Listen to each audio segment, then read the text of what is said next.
Awalnya aku pikir ini penipuan. Tapi setelah beberapa kali komunikasi, video call, dan bahkan dikirimi DP awal sebesar 10 juta rupiah, aku mulai tergoda. Namaku Ari. Aku hanyalah pria biasa yang hidup pas-pasan di pinggiran Jakarta. Setelah di PHK dari pekerjaan lamaku, aku nyaris tak punya harapan. Tabungan menipis, dan orang tuaku di kampung mulai kelaparan. Tapi, segalanya berubah ketika aku menerima sebuah pesan tak dikenal. Isinya sederhana, mau kerja ke luar negeri. Rawat seorang janda lumpuh di Kamboja. Dibayar 100 juta. Tidak perlu pengalaman. Hanya satu syarat. Jangan pernah tanya masa lalunya. Dengan berat hati dan rasa penasaran yang makin membuncah, aku pun berangkat ke Kamboja. Sesampainya di sana, aku dijemput oleh seorang sopir tua.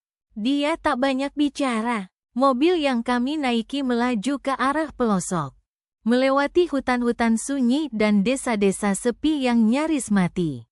Akhirnya, kami tiba di sebuah villa tua berwarna kelabu. Rumah besar itu terlihat kosong, sunyi. Angin malam yang lewat pun terasa aneh. Tidak wajar. Aku disambut oleh seorang perempuan tua di kursi roda. Namanya Ni Malaini. Wajahnya tenang, tapi matanya tajam seperti sedang mengamatiku hingga ke dalam jiwa. "Terima kasih sudah datang," katanya pelan. "Kau hanya perlu menemaniku. Aku tidak butuh banyak bantuan. Hanya jangan pernah masuk ke kamar paling ujung itu." Aku mengangguk, walau perasaanku mulai tidak enak. Malam pertama, tak terjadi apa-apa. Tapi malam kedua, aku mendengar suara tangisan dari kamar ujung yang terkunci rapat. Malam ketiga, suara itu berubah menjadi rintihan dan ketukan pelan.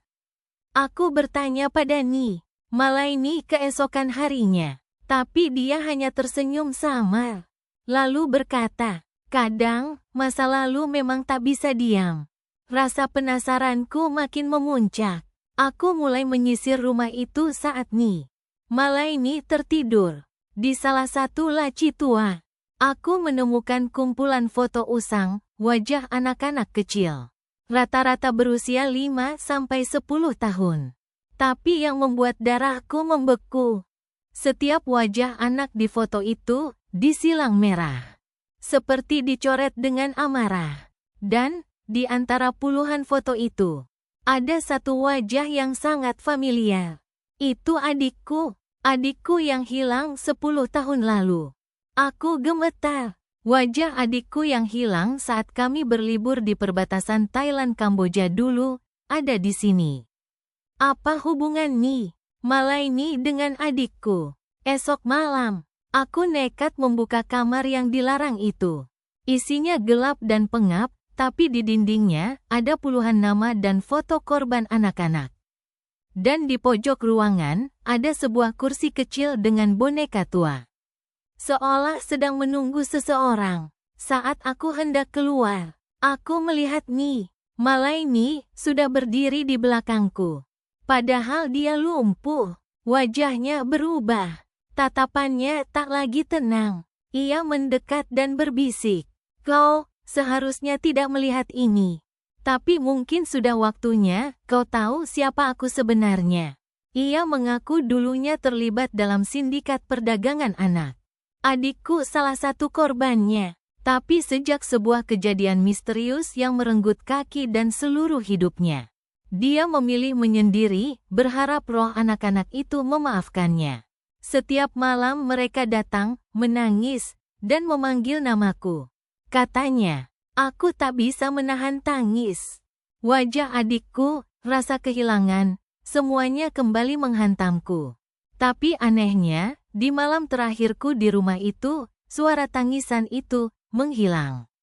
Seolah setelah kebenaran terbongkar, roh-roh itu akhirnya bisa tenang. Aku kembali ke Indonesia membawa uang 100 juta, tapi bukan itu yang paling penting. Aku kembali dengan kebenaran bahwa di balik keheningan rumah tua di Kamboja, tersembunyi dosa masa lalu, dan pintu pengampunan yang tak selalu bisa dibuka dengan uang. Kalau kamu diberi 100 juta untuk menjaga seseorang yang tak kau kenal, beranikah kamu menerima jika bayaran itu ternyata adalah harga sebuah rahasia kelam?